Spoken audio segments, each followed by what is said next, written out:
If your baby's umbilical cord is wrapped around their neck during pregnancy, does that automatically mean that they are going to suffer a traumatic brain injury like HIE at birth?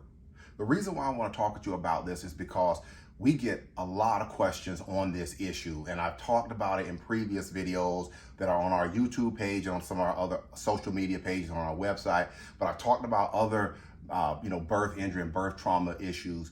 And so those videos have kind of been pushed down, but I want to come back in a full circle and talk about this again, because I want to clear up some issues and I want to help mothers who are possibly dealing with this right now. If you are dealing with this, there's going to be two sections to this video.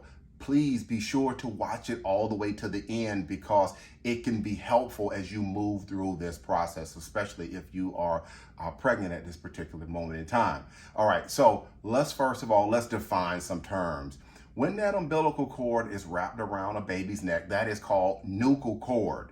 And you can have a nuchal cord. It can be wrapped around one time.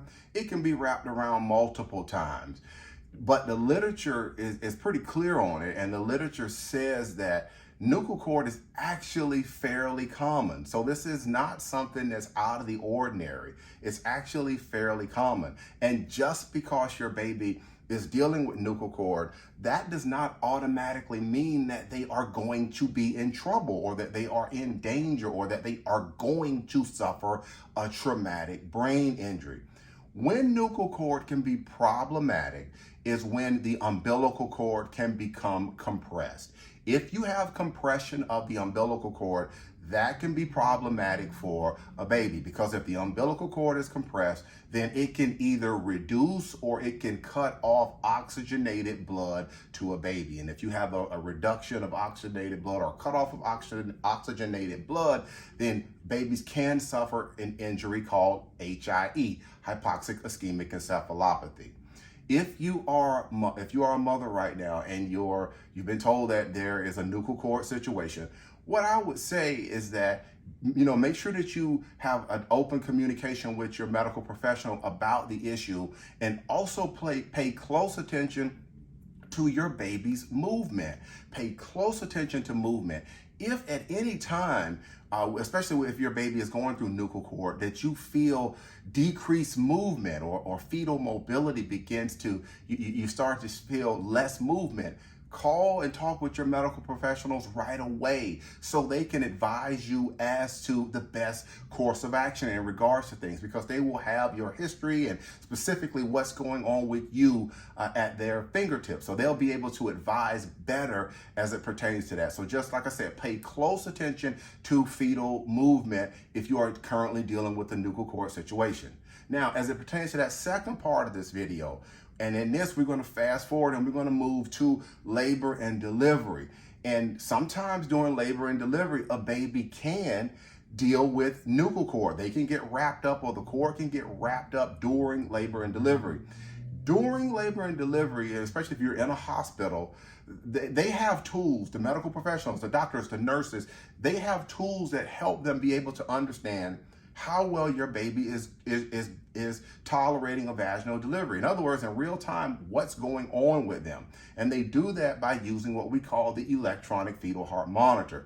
That monitor is able to tell them certain things in regards to your baby. For example, variability. For example, if there's any deceleration patterns. It can tell them if your baby is dealing with tachycardia. It can tell them if your baby is dealing with bradycardia. It also can deal with mom too. It can also look at mom's contraction patterns, or the intensity of the contractions, how frequently she's having contractions. This monitor can help them in a lot of ways. And remember when I said that one of the biggest concerns of nuchal cord was cord compression?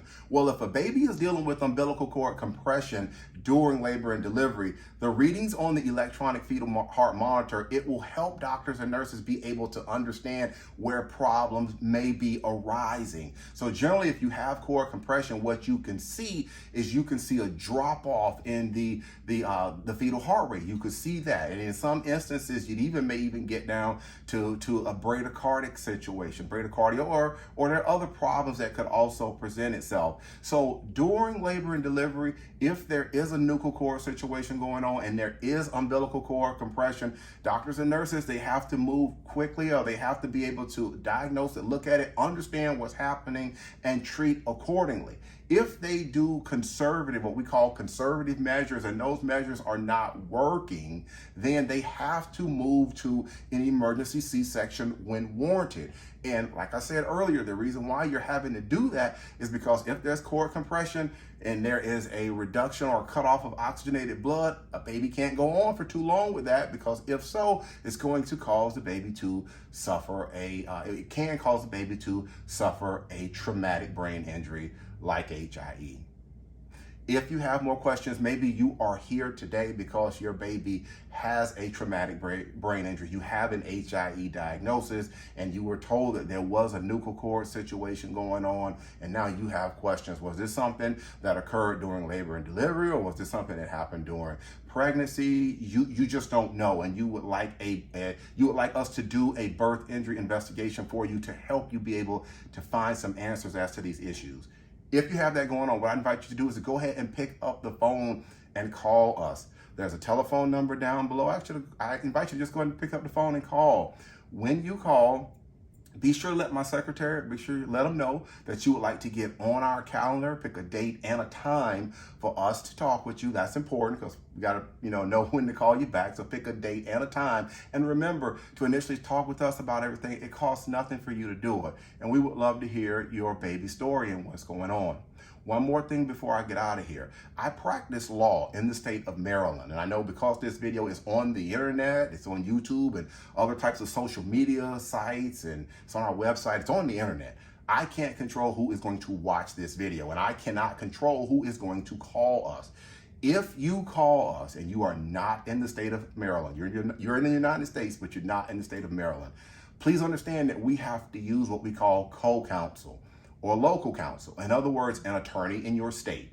And that's something that we can help work with you on, but I just want to make sure that you understand that co-counsel, that local counsel aspect of things.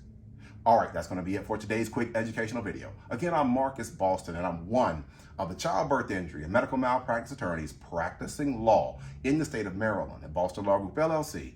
We'll talk with you next time. Take care. Enjoy the rest of your day.